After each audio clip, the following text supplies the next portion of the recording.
Today, we are going to talk about how to speak AI's language and how to prepare your products for the next wave of search. Because the digital shelf has moved and it isn't about ranking on Google anymore, it's about being recommended by the machines. So for years and years, we've studied and worked on how to optimize for algorithms.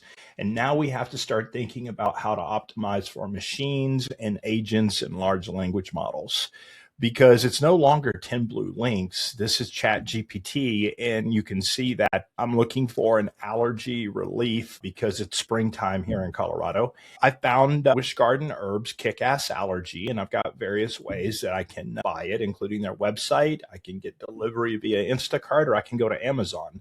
So this is no longer about searching on Google and buying on Amazon or your DTC website. It's about doing shopping via conversational search and even agentic search. So we have to ask ourselves the question, why would AI recommend your product? So let's act like you're an AI agent. Think about your best-selling product and say, hey, a shopper asked a real question. What's going to happen? And what does the AI see? Because what is beautiful photography and brand colors and layout, emotional storytelling, curated shots from your last photo shoot. AI sees none of that. It sees a product detail, an H1, it sees some text, key facts, or some FAQs and reviews. Hopefully it's all in schema. It's trying to figure out what your price is, how quickly it can ship, and if you have availability. So AI doesn't see all the lifestyle marketing and brand narrative and storytelling. It comes down to, what is the product? What does it do? And how do I buy it? So let's break it down. Because this isn't a website problem. You don't need to rebuild your website. You don't need to rethink about your style. We need to market to both humans and machines. This is a product information problem. You need to organize what you already know about your products, but may have gotten lost as we added so many marketing messages and campaigns and hooks and things on top of our product information. So I developed out a PDP, Product Detail Page Visibility Framework. We're going to dive into a few of the key elements, the things that I think that's most inside of optimizing for your product detail page. And we're going to identify not only the things that have the most impact and importance, but also might be the easiest to affect short term to improve your visibility in AI.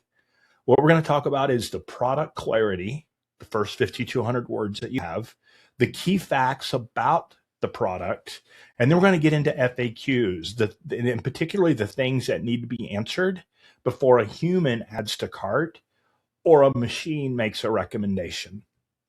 So let's start with the product clarity or hero clarity.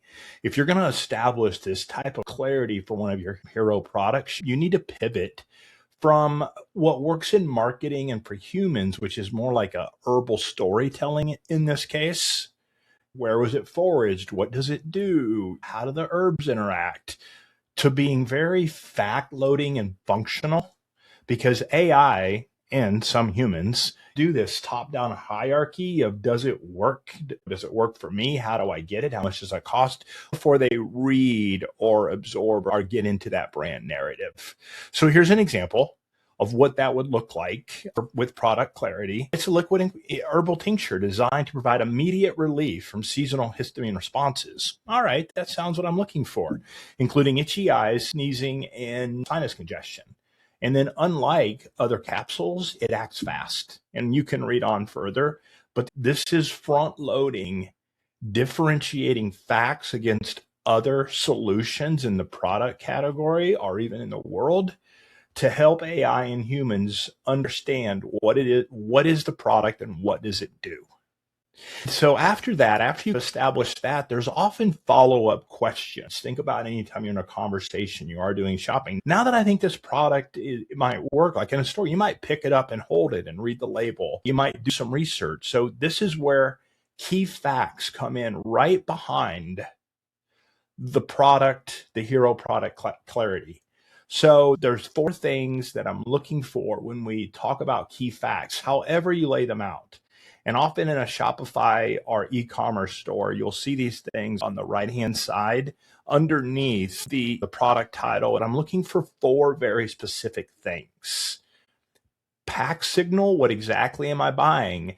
Count, dosage, variation, just different things like that, that this is the price, this is what I'm getting. Is it a pack of 3? Is it 2 ounce, 4 ounce? Well, these things matter.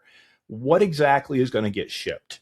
And then does it match my constraints? Is it certified? Is there research? Is it vegan? These are hard yes, no questions that will be included and excluded, safe for pregnancy, safe for kids, whatever it might be. So what am I getting? And does it meet all my yes, no rules? I might be looking for something very fake sugar. Who knows what I'm looking for? And then what's happening that, or what about it in the manufacturing really makes it unique? Like, what is the active mechanism, whether it's an ingredient with a biological action, it's a technology that does something, like all of this information is good, but what does it do? How does it do it? And then last, should I believe you? And this does get into third-party validations. Sometimes people do look into reviews, but what we're looking for here is not just user-generated content, but substantiated proof through certifications, validations, and research, through something that looks a little bit more formal, that you can trust the product. So what does this look like? Here's an example using the Witch Garden allergy. What is the PACT? 3 millimeter pump top bottle. There's your attributions. It doesn't make me sleepy. These are the ingredients that are involved, and these are the things that back it up. Before we close, that was the first and second thing. Once I know in general what it does, and then I work through the key facts, there's usually some questions I have before I will add to cart. So I want to talk about here is specifically the product detail page, FAQs. I like for there to be about between 5 and 7. We got to pick the best 5 or 7, and they should be relatively short, usually 40 to 50 words long. These are just quick little points that we might have about the product. And keep in mind that if it is, there's a couple things that I look for here. If the Q&A pair is swappable with another product, maybe it's not specific to the product. And then more importantly, is it a brand question? Is it shipping, returns? How did the company form? Where are you located? Those need to go somewhere else, like on a brand FAQ page. What we really want to focus in on are your product detail FAQs with a very specific format. One of the things that often need more focus are things that the machine or the person can't tell by reading it on the digital shelf. Taste, texture, suitability, comparisons in your shopping between other products. Why is a tincture better than a capsule? That could almost be brand level, but could also be that the tincture is more fast acting, which does matter in allergy. It may not matter in other situations. There's a swap test, and what it really comes down to is that if the AI agent in humans can pull clean, quotable responses from short, front-loaded answers, this is exactly what they need if they're right on the cusp of making the recommendation or adding to cart, so that, they have confidence and conviction that this is the right product. They don't have to be so short and so punchy. Ideally, I would say the sweet spot is between 80 and 100, so it encourages addition to things like Google's AI overviews and AI mode. They have a new solution that they're rolling out, but still, the knowledge base app was developed to feed question and answer pairs for the product detail page or your brand FAQs directly into OpenAI. And if you prepared for this and or can do it, why not? We're getting a chance, just like with Google Shopping Feed, and if you use the OpenAI Shopping Feed, but here's another way to feed and or some people would say ingest content right into OpenAI's large language model instead of waiting for the bots to crawl and extract information. A little bit of dialogue on what goes where to help you understand things like taste, texture, product comparison, ingredient, and formula. Definitely go in the product detail page where things like subscriptions, shipping, return should be up at your brand FAQ.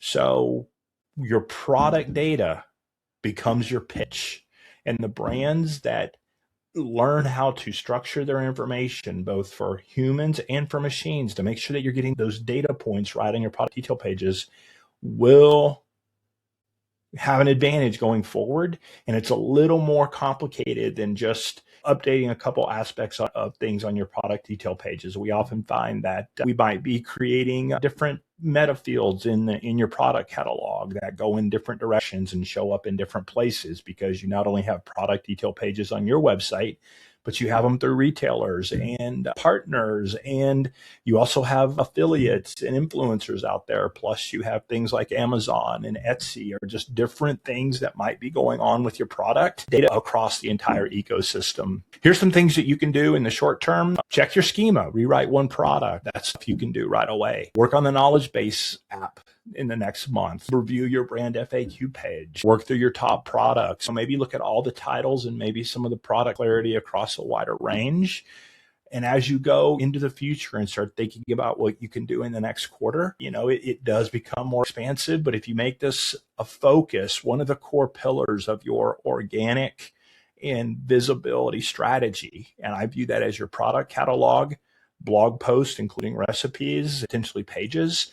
You have question and answer pairs, and you have content hubs and content waves that you can put together. But all of these different pillars, with one of them being your product catalog and question and answer pairs, it's something that you need to be working on, not necessarily weekly, but definitely monthly and quarterly, to be keeping the house in order and so that you're ready. I do have some different resources for you. How to optimize your product data is on the Taimu blog, the 10 elements of your PDP visibility for AI shopping, where I walk through in more detail each of the elements, how product FAQs drive your visibility.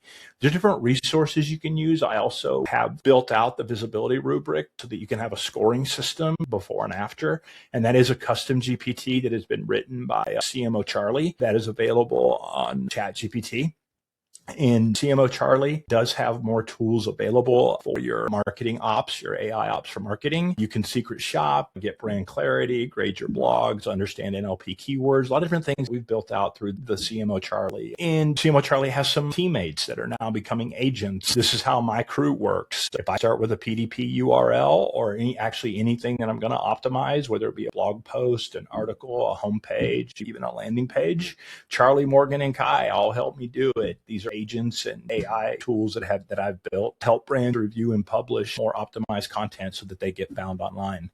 So thank you very much. I hope you enjoyed the spin through, and I'll reach out if you have any questions. You can DM me or connect on LinkedIn or shoot me an email or connect on the website.